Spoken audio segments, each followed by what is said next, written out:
साथियों नमस्कार, आप देख रहे हैं आर्य प्रयास। मैं हूं धर्मेंद्र शुक्ला। आज जनपद सुल्तानपुर के बल्दीराय तहसील क्षेत्र अंतर्गत ये डी ग्राम पंचायत है और इस ग्राम पंचायत में ही गांव में ही पांडे बाबा का ये पवित्र पावन स्थल है। ये इनका घर है और ये मंदिर भी है। लोगों की मान्यता है कि यहाँ पर बाल ब्रह्मचारी महाराज पांडे बाबा जी समाधिस्थ थे और आज भी विराजमान है। जैसा कि पांडे बाबा जी ने भी कहा था, चल रहे हैं यहाँ पर दर्शन करते हैं और आपको भी दर्शन करवाते हैं। यहाँ के जो भी इस समय मौके पर सेवादार हैं उनसे मिलवाते हैं। गांव के लोगों से भी बात करेंगे, कुछ लोगों से इनके बारे में, लोगों की क्या मान्यताएं हैं, क्या चर्चाएं हैं। और जैसा कि लोग बताते हैं कि यहाँ मेले की शक्ल में सप्ताह में कम से कम एक दिन मेला भी लगता है। तो ढेर सारी बातें हम आपके बीच में लेकर आ रहे हैं।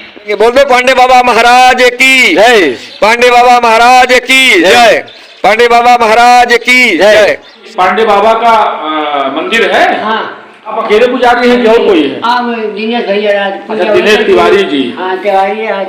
अच्छा, हम धर्म खान नहीं के शरण में बितावत है हम। अरे अच्छा, तो दादाजी ये पांडे बाबा जो थे ये कहाँ के रहने वाले थे? यही गए हैं। यही के रहने हाँ, वाले? यही पैजब है, यही जलबगढ़ में, यही बाटे। अच्छा, यही है। हाँ। पांडे बाबा ने कैसे अपना चमत्कार किया, लोग इनको मानना शुरू कर दिए, इनकी पूजा पाठ करना शुरू कर दिए। जब ये बैठे हम तो कहें कि जे जाने हमारे लिए जिंदा है, ओके लिए जिंदा, जे जाने मुर्दा ओके लिए मुर्दा है। ऐसे पैजब है तो बहावा गए वहीं उल्टा, इन्हीं की कृपा से जी आज ही भगवान। ब्रह्मचारी भी थे? हाँ, ब्रह्मचारी रहे महाराज। बाल ब्रह्मचारी थे। हाँ।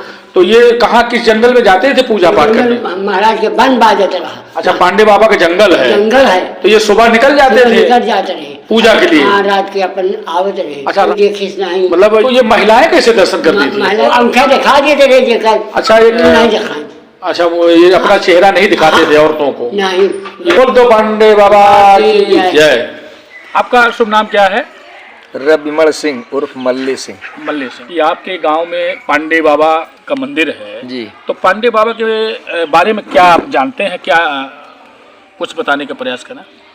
पांडे बाबा के बारे में जो बुजुर्ग लोग बताते थे हमको, उसके अनुसार ऐसा है कि पांडे बाबा बाल्यावस्था में बुजुर्गों के द्वारा जो बुजुर्ग लोग बताते थे, उनके अनुसार पांडे बाबा महाराज जो हैं इसी गांव के ब्राह्मण थे, निवासी थे। और किशोरावस्था में पहुंचने के बाद उनको जब ये पता लगा कि औरत क्या होता है और पुरुष क्या होता है, तो ब्रह्मचर्य व्रत पालन करने के लिए वे गांव से बाहर पूरब तरफ उनका एक जंगल था, महाराज का वन आज भी कहा जाता है, उस स्थान को वहाँ पर चले जाते थे और दिन भर वहीं रहते थे। और दो एक लोग जो उनके साथी संगी थे वो रह करके उनके साथ बैठते थे, जो कुछ खाते पीते थे और रात्रि को 9 बजे पुनः अपने घर पर वापस आते थे। और बुजुर्ग होने पर जब गांव के लोग दर्शन के लिए जाते थे उनके सहचरों के अलावा, तो दरवाजे में एक खिड़की बनवाया था जिससे अपना पैर निकाल देते थे। लोग उसी पैर का दर्शन कर लेते थे और माथा टेक देते थे। और जो आदमी, जो ग्रामवासी या बाहर के लोग उनका नाम लेकर के कोई काम करते थे तो उनको उसका फल मिलता था। और काफ़ी समय 90 वर्ष की अवस्था पूरा करने के बाद, काफ़ी बुजुर्ग होने के बाद उन्होंने बताया कि अब हम अपना शरीर त्यागेंगे और किस समय किस दिन त्यागेंगे, आप लोग मेरे समाधि के लिए व्यवस्था करें। उसी तरह से जहाँ पर पैदा हुए थे उसी स्थान पर मंदिर के अंदर में जो चौकी बनी हुई है वही उनकी समाधि है।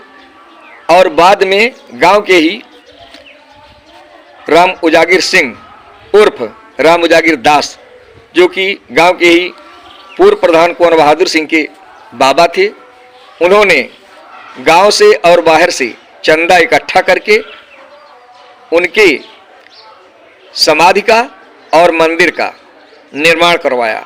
और मरते समय महाराज जी ने कहा था कि जो हमको जिंदा समझकर कोई काम करेगा उसका काम पूरा होगा।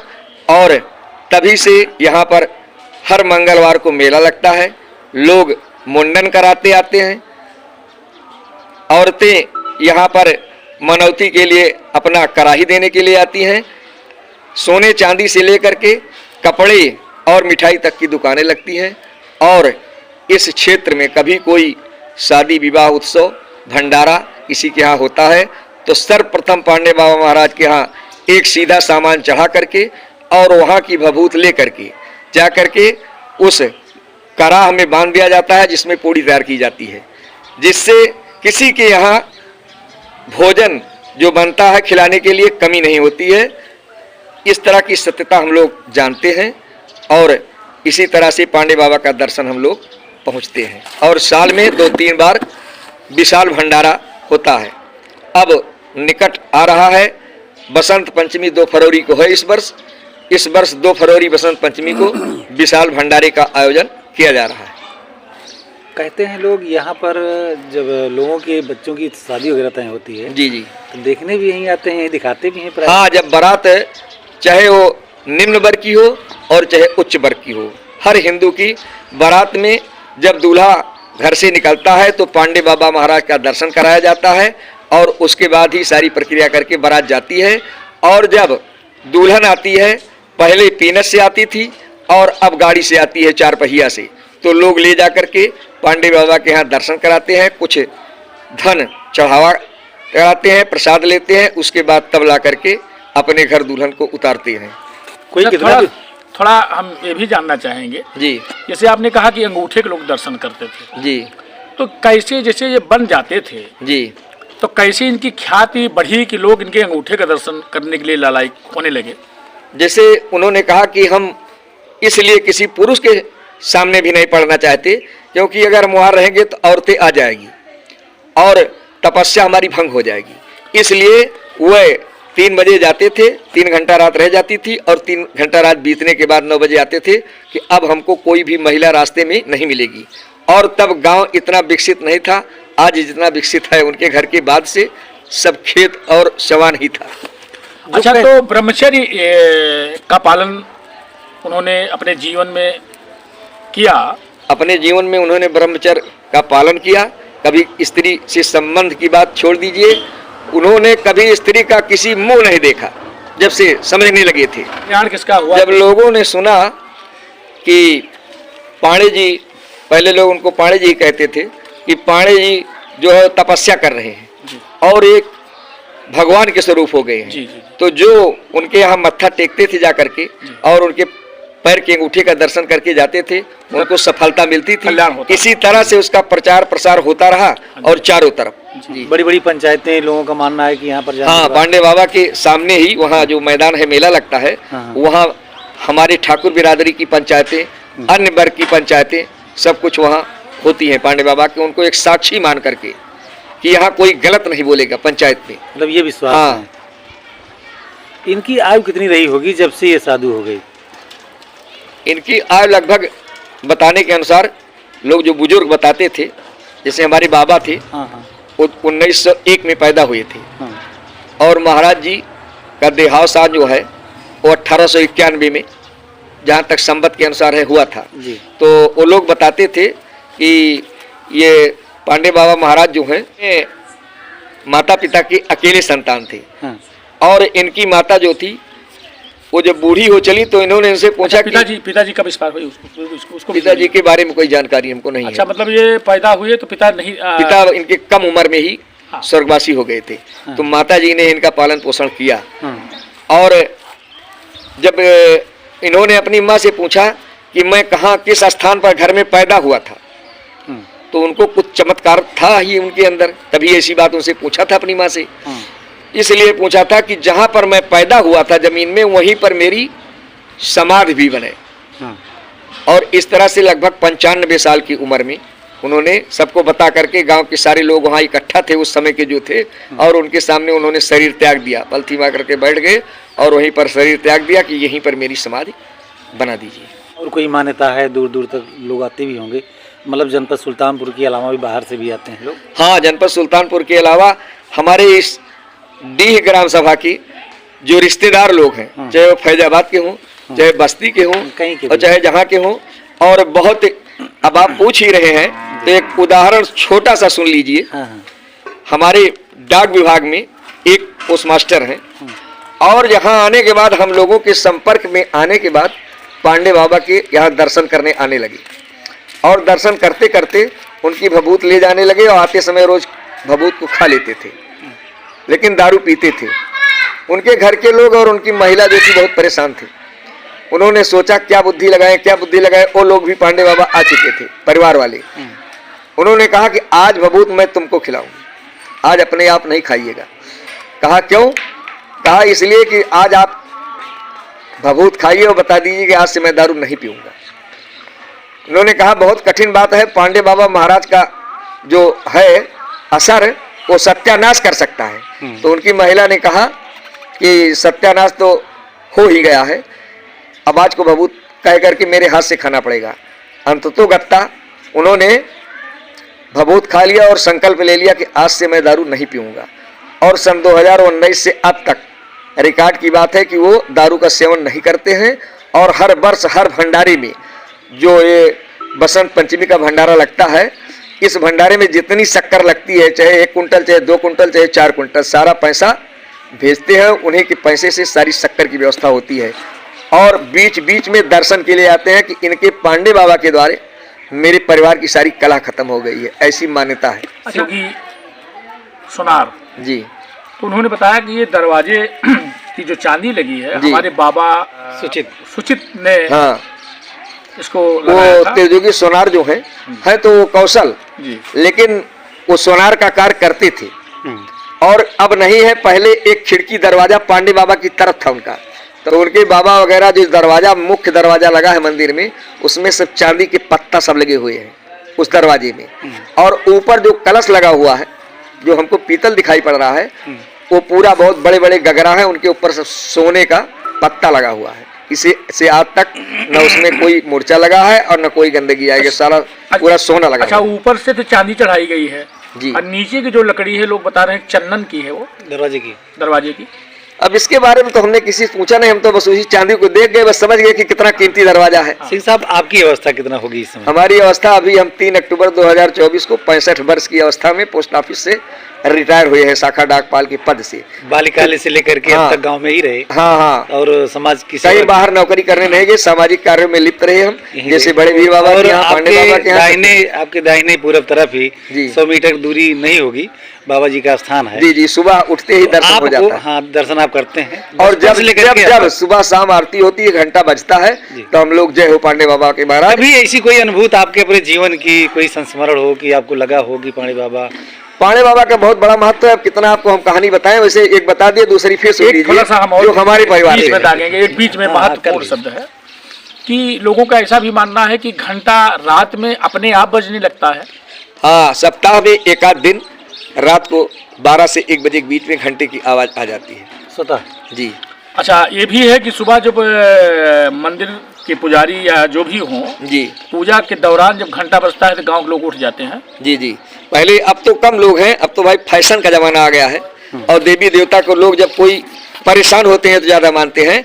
नहीं तो हम जब छोटे छोटे थे, तब जब पांडे बाबा का घंटा बजता था, आरती होती थी, तो घर से औरतें, तब रिंग नहीं थी, तब दरवाजे में वो डंडा जो लगा रहा था पीछे, जिसको बिलारी कहते थे, उसी को खटखट खटखट कर दें कि पांडे बाबा की आरती शुरू हो गई, अब आप लोग भोजन कीजिए। तब पुरुष लोग अपने उस समय के हिसाब से अपना पानी और लोटा लेकर के जाकर के भोजन करते। अच्छा, सुबह शाम दोनों टाइम का यही नियम था? हाँ हाँ, नहीं, दिन में तो भाई दोपहर को लोग भोजन करते थे, सुबह शाम। हाँ, सुबह शाम आरती दोनों। अपने जीवन का क्या बता रहे थे? अपने घर के बारे में बता रहे थे। जैसे हम लोग छोटे छोटे थे तो पांडे बाबा महाराज के यहाँ वो भागवत बैठी थी, जैसा कि मेरे पिताजी ने हमको बताया था। और उस भागवत का कार्यक्रम सब चल रहा था। पिताजी हमारे उस समय इस डाक विभाग में प्रमोशन से गए थे आगे, तो उनको कभी ड्यूटी मिलती थी, कभी वो बैठे रहते थे, रिजर्व में रखे गए थे। तो उस समय वो घर पर थे, उनको एक आर्डर आ गया कि आपको इस तारीख को, जिस दिन भंडारा होना था, उसी तारीख को उनको जायस में ड्यूटी ज्वाइन करना था। रात्र को उनका सीधा पिसान स्टोव सब बांधा गया और साथ में एक नौकर भी बताया गया जो ले जाकर के पहुंचाएगा। और वहां पर लोगों ने कहा कि भैया जब आप चले जाएंगे तो मामला है सब गड़बड़ हो जाएगा, भंडारा सही से हो नहीं पाएगा। तो गांव के अटी पटीदार जो बगल के थे, उन्होंने कहा नहीं, उनको लोग ननकऊ कहते थे, असली नाम शीतला बकत सिंह था। तो कहा कि नहीं, नौकरी मिलेगी नहीं दोबारा, भंडारा जैसे होगा होगा, लेकिन आपको जाने जाना है। रात्रि को हमारे पिताजी सो रहे थे घर में, जब 1 बजे के लगभग जगे तो उनके पता लगा कोई कह रहा है कि तुमको जाना नहीं है, नौकरी रहे चाहे न रहे लेकिन भंडारा होना है। सुबह उठ करके धतून मंजन करके चाय वाय पी करके जब मंदिर पहुंचे तो लोगों ने कहा भैया आप गए नहीं? तो उन्होंने कहा कि नहीं अब जाऊंगा नहीं। बोले क्यों? उन्होंने कहा कि अब हमको भंडारा करना है पांडे बाबा का, नौकरी रहे चाहे हमारी जाए, पांडे बाबा जाने, इन्हीं की जिम्मे से छोड़ दिया हम अपन नौकरी। उसके बाद भंडारा वंडारा हुआ। उसके बाद जो रविवार पड़ा तो वो यहाँ से गए डाक अधीक्षक से मिलने, रविवार के दिन छुट्टी के दिन वहाँ गए। वो सो रहे थे, जब उनका वो जो अर्दली था जब जगे तो जा करके बताया कि एक आए हैं, क्या नाम है? बताया उनका नाम, तो बोले बुलाओ उनको। उसके बाद गए, बताइए कैसे आए हैं? तो साहब हमको एक आर्डर हुआ था लेकिन हम वहाँ गए नहीं, उसी के लिए आए हैं सर, और बहुत डरे हुए थे। तो उन्होंने कहा कि फाइल ले आइए, एसबी सिंह की फाइल ले आइए। और फाइल जब ले आए तो उन्होंने कहा कि आपका आर्डर तो मैंने अब मुस्तकिल कर दिया जगदीशपुर, अब आप जाकर के जगदीशपुर ज्वाइन कीजिए, 3 दिन आर्डर आज दे रहा हूँ, 3 दिन आप रेस्ट करके जाइए ज्वाइन कीजिए। तो उसके बाद जब वहाँ से निकले तो उससे पूछा अर्दली से कि कैसे हुआ क्या? तो उन्होंने ठीक भंडारे के दिन को बताया कि रात्रि को 1 बजे हमारी फाइल मांगी गई अधीक्षक द्वारा कि उनकी फाइल ले आओ, और उसी समय उन्होंने मुस्तकिल कर दिया। इससे ज्यादा दृष्टांत क्या बता सकते हैं? आप बता रहे हैं, मेरे रोम रोम बिल्कुल सही बता रहे हैं। हाँ, ये सत्य घटना है भाई, और लोग बताते थे, हमारे घर की बात है ना। ठीक, बहुत बहुत धन्यवाद आपका। आज भी हम लोग आज भी सुबह बैठे थे, कोई काम था, हमने कहा पाड़े बाबा आप जाने हो गया काम। हर बात में उठते बैठते सोते जगते, हाँ, सबसे पहले पाड़े बाबा। जो आदमी एक बार पाड़े बाबा आ चुका है, उसके ऊपर कोई भी आता है घटना होने की बात या कोई वो आफत, तो तुरंत पाड़े बाबा पाड़े बाबा जी के पवित्र स्थल पर भाई द्विवेदी जी आपके साथ में यहाँ पर आना हुआ था, आपको भी यहाँ पे दर्शन प्राप्त हुआ है? दर्शन प्राप्त हुआ है, पांडे बाबा की प्रेरणा मिली मन में, हमारे पांडे बाबा की प्रेरणा से, इनके आशीर्वाद से मन में इसे उपज हुई कि चलो पांडे बाबा का दर्शन किया जाए और ऐसी शख्सियत के बारे में लोगों को अवगत कराया जाए कि पांडे बाबा वास्तव में थे क्या, जो आज इनकी कीर्ति चारों दिशाओं में फैली हुई है। बाबा के दर्शन के लिए आसपास या दूर दराज के लोग आ रहे हैं। बस इतने कहूँगा, जय पांडे बाबा, जय पांडे बाबा, पांडे बाबा की जय। जय। साथियों फिर मिलेंगे, सादर प्रणाम।